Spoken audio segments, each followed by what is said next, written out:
Welcome to the Deep Dive.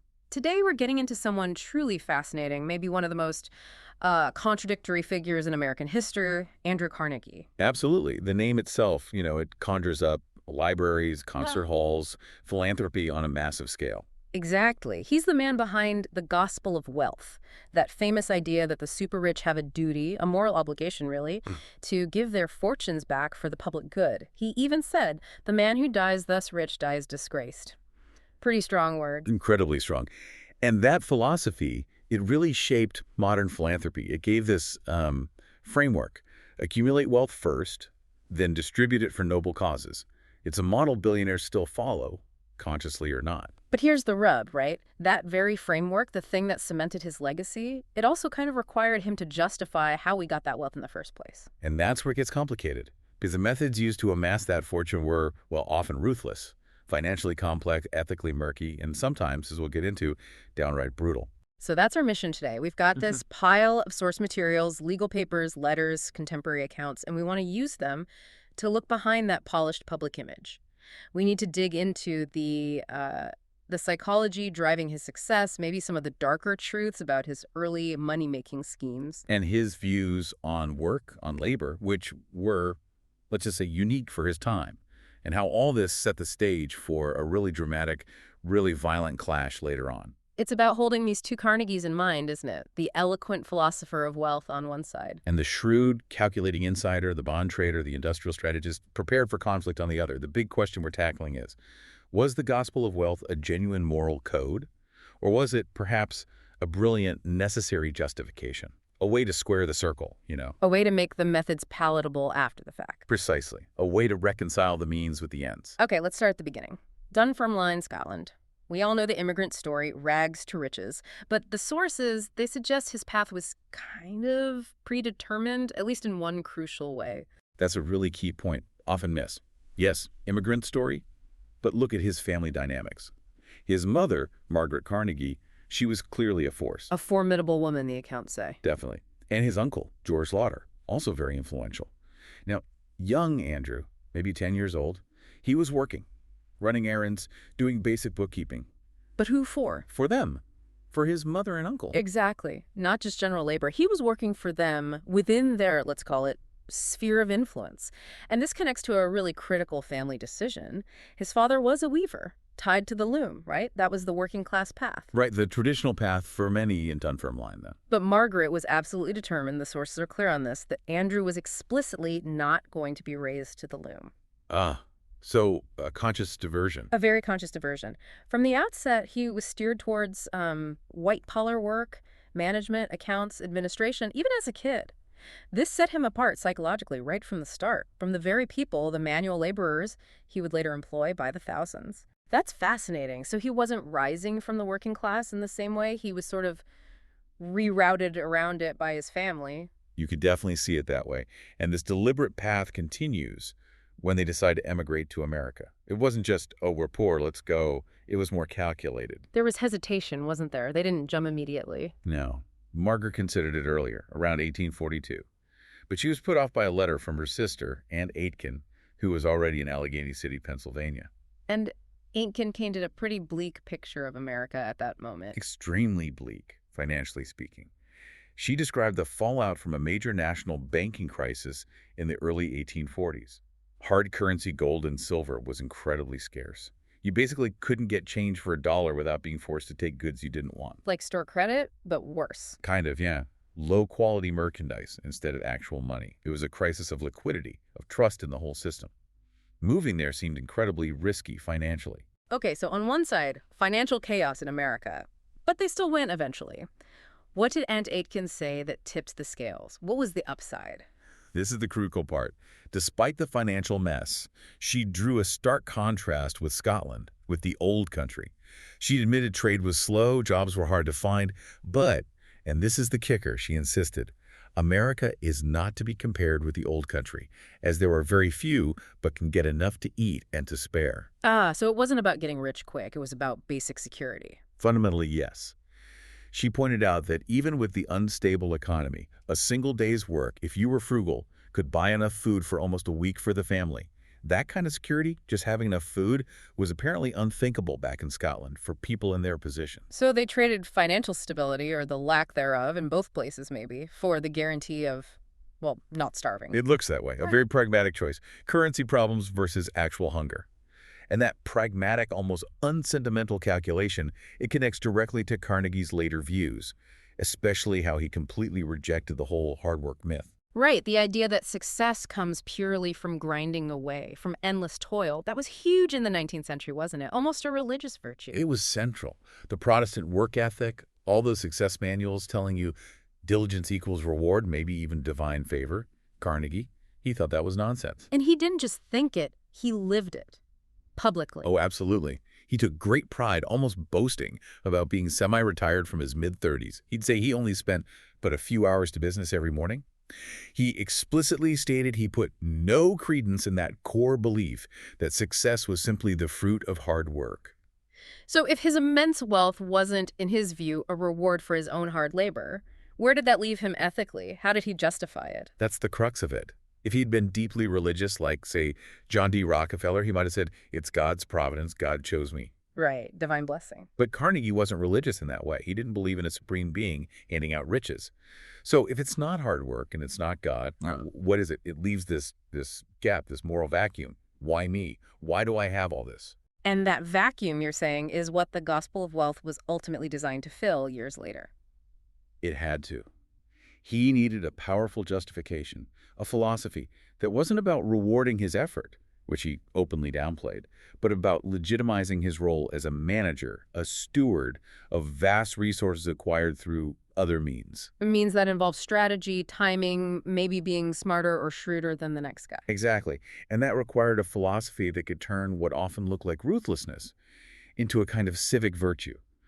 But to really get why that justification was so vital, we need to look at how he actually built the initial pile of money. And that takes us away from steel for a bit into the world of finance. The bond salesman years. Right, the bond dealing. We think Carnegie, we think steel, king of steel, master of industry. But a huge chunk of his early capital, the seed money for the empire, came from his time as a bond salesman. And this is the part that often gets a bit glossed over in the more heroic versions of his life story. Massively glossed over. Many biographers, especially those writing earlier or wanting to protect the philanthropic image, they kind of skate past it. The general view among historians now is that Carnegie himself was loath to call attention to this period. Why? Probably because it involved deals that were, let's say, morally, if not legally, questionable. So we're not just talking about playing the market smartly. We're talking about activities that actually got him into legal trouble, repeatedly. Oh, yes. The sources are pretty clear. He was sued countless times during these years. You can basically group the lawsuits into two main types. Okay, what were they? First, you had the bondholders. People or firms, like the Sulzbach brothers mentioned in one source, who bought bonds from Carnegie or through his dealings. Their claim was often that he had misrepresented the value or the security of the bonds, made false statements, basically. Yeah. They felt cheated. So accusations of misleading investors. And the second type? That came to the other side. The bond issuers. These were the railroads, the municipalities, the companies that hired Carnegie to sell their bonds to raise money. They sued him, claiming he'd skimmed profits, that he pocketed money that should have gone to them or their local stockholders. They felt he hadn't gotten them the best deal because he was prioritizing his own cut. Conflict of interest, essentially, or worse. Exactly. Accusations that he was playing both sides or structuring deals to benefit himself and his partners more than the clients who hired him. The sources mention one specific case that really illustrates this alleged mechanism, the Melvin lawsuit from 1874. Tell us about that. Who was Dr. Melvin? Dr. Samuel H. Melvin. He was a businessman based in Springfield, Illinois. He'd been involved in organizing a local railroad line, the Gilman, Clinton, and Springfield Railroad. You know, the kind of project vital for regional growth, funded by local hopes and money. Okay, a local promoter. And what was his accusation against Carnegie? Melvin sued Carnegie and also the big Morton brokerage firms. They had offices in New York and London. The claim was that about 4 years earlier, back in 1870, Carnegie and the Morton firms had essentially conspired to cheat the railroad's local stockholders out of a massive sum, $400,000. $400,000. In 1870 money, that's astronomical. That's tens of millions today, easily. Huge money. And the core of the allegation was about how Carnegie handled the sale of the railroad's bonds. Right, he was supposed to sell them to raise capital for the railroad. How did Melvin claim they were cheated? What was the trick? Sounds like a pretty classic example of insider dealing, really. Creating an unnecessary middleman to siphon off value. According to the lawsuit, Carnegie's job was to sell these bonds on the open market for the best price. Instead, he allegedly sold them first, at a price way below market value, less than market value, the sources say, directly to his associates, the Morton firms. So he sells them cheap to his buddies, basically. That was the accusation. Step 1. Step 2. The Morton firms, having bought the bonds on the cheap, immediately turned around and resold them on the open market at their actual much higher value, pocketing a huge instant profit. And the final step. So the lawsuit alleged that this massive profit wasn't just kept by the Morton firms. It was then divided up between Morton's, Carnegie, and Carnegie's powerful partner at the time, Tom Scott. Wow. So if that's true, the railroad itself, the Gilman Line and its investors, they were denied $400,000 in capital they desperately needed to build their infrastructure. That money just vanished into the pockets of Carnegie and his financial network. That's the essence of the claim. It's the definition of leveraging insider knowledge and connections. The whole purpose of issuing bonds, getting maximum funds for the project, was turned on its head. It became about maximizing quick, personal profit for Carnegie and his partners through financial engineering. Not through building a better railroad or a more efficient factory. Exactly. And this is so important because it shows that his initial fortune, the foundation, wasn't just built on industrial innovation or operational brilliance in steel, which came later. It was built significantly on financial maneuvering, access, exploiting information gaps, operating these ethically gray areas. And knowing this history, it makes the later gospel of wealth feel, well, even more necessary for him, doesn't it? If your fortune's foundations are built on deals like the Melvin allegations describe, you really need a strong moral framework to put on top of it later. You need a powerful narrative. You need to launder the reputation, not just the money. He was already building a reputation for being incredibly sharp, incredibly ruthless in finance, long before the first big steel furnace was even fired up. He'd mastered that game.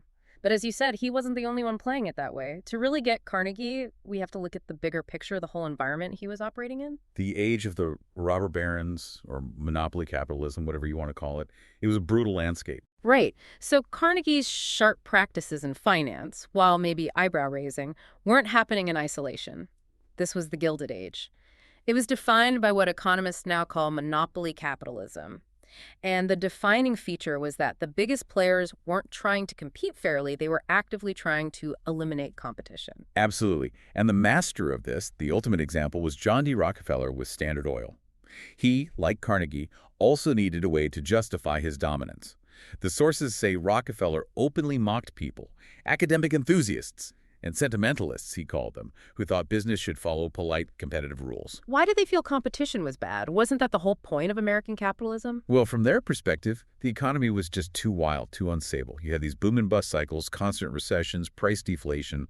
It was chaotic. Rockefeller and others like Carnegie believed that free-for-all competition was inefficient, wasteful, and dangerous to their massive investments. So stability was the goal, even if it meant rigging the game. Pretty much. The goal wasn't to win the competitive game, it was to end the competitive game. To subjugate the market, kill off rivals, and create monopolies, or near monopolies, that they controlled. Stability through dominance. That was the new logic. And Standard Oil wrote the playbook on how to achieve this, often using less than gentle methods. Coercion, intimidation. Oh, definitely. Yeah. The sources show a really calculated use of threats, often veiled threats. Take the South Improvement Company, the SIC.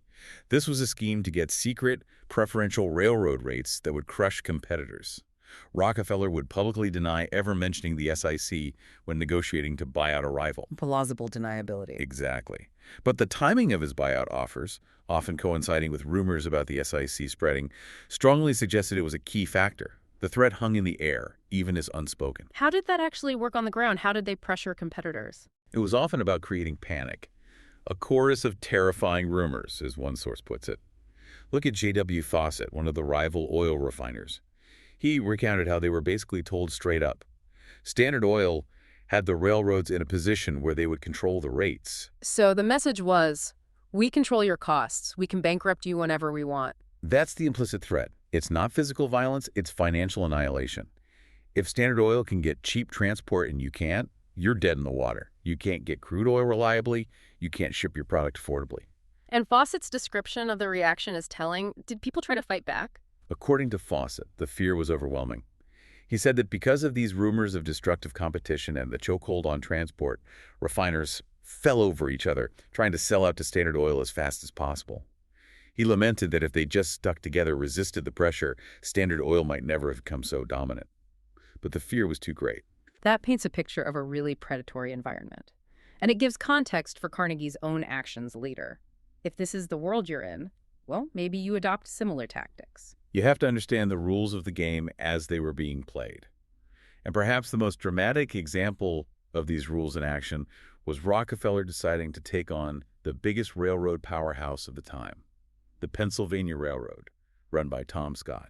This was in 1877. Tom Scott, Carnegie's old partner and mentor, wasn't he? The very same. But now Scott was heading the mighty PRR, and he wasn't giving Standard Oil the preferential treatment Rockefeller demanded. Rockefeller saw this resistance not just as a business dispute, but as a declaration of war by the PRR against Standard Oil, which was already becoming America's most powerful corporation. So Rockefeller declared war back. How? You can't exactly attack a railroad with cannons. No, but you can attack it economically. Yeah. And Rockefeller launched this incredibly focused, multi-front assault. It was almost military in its precision. Okay, break it down. What were the tactics? First, he hit their volume. He suddenly idled his refineries in Pittsburgh, a major source of traffic for the PRR. Simultaneously, he massively increased production at his refineries in Cleveland. Diverting the oil flow away from the PRR's tracks. Exactly, starving them of business. Second, where did that diverted oil go? He cut deals with Scott's main rivals, the Erie Railroad and the New York Central, getting them to slash their rates to handle the increased volume from Cleveland. Playing the competitors against each other. Classic strategy. And third, logistics. His partner, Henry Flagler, quickly negotiated with Cornelius Vanderbilt, the Commodore himself, to get access to 600 brand-new tank cars. They needed the physical capacity to move all that oil away from the PRR. So starve the enemy, supply your allies, and make sure you have the transport to sustain the attack. It really does sound like a campaign. What happened to the Pennsylvania Railroad? They buckled. Fast. The pressure was immense. A top PRR executive, A.J. Cassatt, later admitted that Standard Oil's maneuvers forced the railroad to grant such huge rebates to try and keep some oil traffic that they ended up, effectively, paying shippers to use their lines. They were losing money on every barrel just to compete.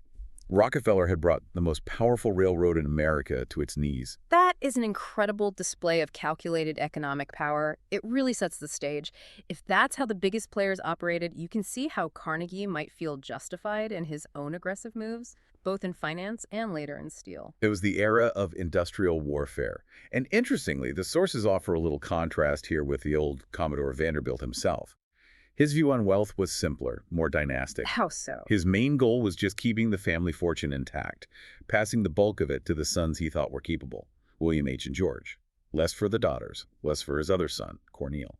It wasn't about grand philanthropy, it was about preserving the dynasty. A different model entirely. And Vanderbilt had his own sort of pragmatic Gilded Age morality. The sources mention his reaction when another speculator, Daniel Drew, went bankrupt after some disastrous stock market plays. Vanderbilt supposedly said he felt sorry for Drew, but that he'd always told him he should stop speculating and turn pious in real earnest. Huh.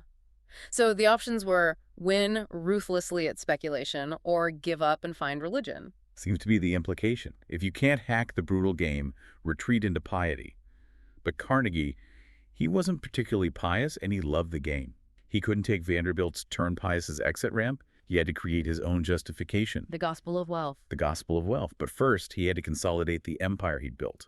And that meant confronting the power of organized labor head on. So Carnegie has built this fortune partly through these questionable financial deals, partly through industrial might, all within this super competitive cutthroat environment.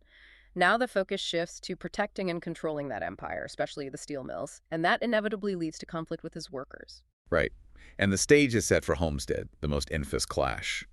But interestingly, there was a brief period around 1882 where Carnegie actually seemed to be taking a softer line with the unions, which seems odd given the context we just discussed. What happened in 1882?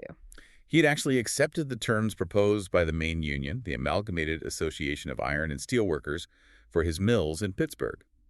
Even more surprising, He allowed them to organize a new union lodge at his biggest, most modern plant, the Edgar Thomson Works. That does sound out of character for the time, especially compared to Rockefeller's approach. Why would his competitors and even his own managers react badly to that? Because in that monopoly capitalism mindset, any concession to labor, any accommodation was seen as weakness, a dangerous precedent. His competitors were reportedly furious. And critically, his own plant manager at Edgar Thomson, the legendary Captain Bill Jones, was deeply worried. He saw it as undermining management authority. And Captain Jones was already gearing up for a fight over wages, wasn't he? He was. They were heading into new contract negotiations, and the plan for management was aggressive. Demand a huge 20% wage cut. This wasn't a minor adjustment, it was deliberately provocative. Jones knew this meant a fight was likely, and he warned Carnegie directly in late 1882. He told him they had to stand tough. He basically said, if we're going to ask for this cut, we need to be ready to force it. Exactly that. His words were chillingly blunt. If necessary to enforce a proper reduction, we must fight. He laid down the principle. Don't let us make or ask for anything we are not prepared to force. That became the strategy. No bluffing. Be ready for confrontation. That sets a collision course. Now, jump forward 10 years to 1892. The Homestead strike is about to explode. Carnegie is doing his usual thing, playing the role of the cultured gentleman, vacationing over in England and Scotland. But he's not detached, is he? Not at all. He's fully engaged behind the scenes. He's consulting with his key partners back home, like Henry Phipps and his cousin George Lauder. And crucially, he's in constant communication with the man he put in charge of handling the situation on the ground, Henry Clay Frick. Frick, known for being tough, uncompromising. Carnegie chose him for a reason, presumably. Absolutely. Frick was known to be anti-union and prepared for a fight.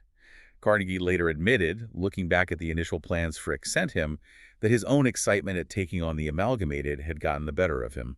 He realized Frick's proposed actions, especially the public notices, were maybe too confrontational, too damaging to Carnegie's carefully crafted image. The calculation again. The desire to win the fight, but also control the narrative, protect the philanthropic reputation. What specifically did he advise Frick to change about the notices they were planning to post? Frick's initial draft was apparently going to state bluntly that the Homestead Works would henceforth be non-union, just a direct declaration of war on the union. Carnegie saw this was inflammatory. It guaranteed terrible press and potentially unified opposition. So how did Carnegie suggest softening it, or rather disguising it? He advised Frick to reframe the whole thing. Don't make it about union versus non-union. Make it about administrative necessity, about standardization. Standardization. He suggested the notice should simply state that because the company was consolidating its various works, Homestead employees must conform to the system in our other works. See the subtlety. It sounds completely neutral, just efficiency, Yeah. system alignment. Exactly. It sounds like boring management speak. But everyone knew the system in the other works involved lower wages, and critically, no recognition of the amalgamated union's power or pay scales. So the effect was identical breaking the union's power at Homestead, but the framing was purely administrative. That's brilliantly manipulative. It gives them cover while achieving the same confrontational goal. It makes the company look reasonable just standardizing things while actually launching an attack. It was an attempt to manage the public relations disaster he saw coming. But make no mistake, this advice to tweak the wording did not mean Carnegie was softening his stance on the underlying conflict. His support for Frick and for the fight itself was absolute. He was still fully backing the confrontation, just wanting it presented differently. Completely. He made it crystal clear to Frick that he, Phipps, Lauder, they were all united behind whatever Frick decided to do, which leads us to that final, incredibly revealing quote from Carnegie to Frick as the crisis loomed. The one that really shows his hand. It leaves no doubt. Mm-hmm. He wrote, expressing total confidence in Frick's ability to prevail. One thing we are all sure of, no contest will be entered in that will fail. And then the clincher, the carte blanche for whatever brutality might follow. We all approve of anything you do, not stopping short of approval of a contest. We are with you to the end. Not stopping short of approval of a contest. We are with you to the end. Coming from the man vacationing thousands of miles away, who would later fund peace palaces, that's a direct endorsement of the violence that was about to unfold at Homestead, isn't it? It's hard to read it any other way. Yeah. It's the voice of the strategist, the commander, giving his field general the green light for battle while maintaining plausible deniability for himself. The philosopher was okay with the fight as long as the manager won it. #TagOutTrago. So when you pull all these threads together from the sources, the picture of Andrew Carnegie becomes much, much more complex than just the library guy. It really does. You have this man who dismisses hard work as the key to success, who builds his initial capital through legally fraught bond deals like the one alleged in the Melvin lawsuit. Operates within this brutal monopoly capitalism environment, learning from figures like Rockefeller who waged economic war, like the fight against the Pennsylvania Railroad. And then applies that same confrontational logic to his own workforce, fully backing Frick's plan for a contest at Homestead, even giving that chilling with you to the end endorsement right before the violence. And then, layered on top of all that, you have the gospel of wealth, the grand philosophy of giving it all away for the public good. It really starts to look like the capstone, doesn't it? The necessary philosophical structure to contain all those contradictions. As the sources hinted, he could be voluble rather than candid. He didn't seem capable of much self-criticism about his business methods, voiced no real regrets. The gospel provided the ultimate justification. And that whole pattern feels incredibly relevant today. Maybe the specifics change, bond deals become complex derivatives, railroads become tech platforms, but the basic dynamic. It's strikingly similar. You see figures accumulating vast wealth through mechanisms that are often opaque, deeply tied to financial engineering, regulatory capture, network effects, monopoly power, things far removed from the simple idea of just working hard or building a better mousetrap. Yeah. Right. And just like Carnegie, they often need a powerful public narrative, a grand justification for why this immense concentration of wealth is okay, even beneficial. Absolutely. Whether it's framing their work as changing the world, or focusing heavily on philanthropy, or creating elaborate rationales for why their business practices are actually good for society, it serves that same function. Right. Think about, say, executive compensation levels that seem disconnected from performance but are justified by market rates, or the way industries under scrutiny, like Purdue Pharma with the Sacklers, crafted intense narratives about fulfilling a societal need, about duty and care, even as their core practices faced huge criticism. It's the modern version of the gospel of wealth, in a way, a necessary moral overlay for potentially problematic means of acquisition. It's the art of narrative construction. Carnegie was a master of it. He needed to be. Which leaves us with a final thought, really a question for you, the listener. Carnegie seemed genuinely convinced by his own philosophy that the good he did with his money ultimately outweighed how he made it. When you look at today's plutocrats, the ones operating at that complex intersection of finance, technology, and politics, how do you tell the difference? How do we discern between a genuine, deeply held commitment to using wealth for public good versus a highly sophisticated, perhaps even necessary rationalization designed to make the methods of accumulation acceptable, both to the public and maybe even to themselves? It's the enduring question, isn't it? Does the end ever truly justify the means, especially when the means involve shaping the rules of the game itself? What stories do today's giants tell themselves and tell us?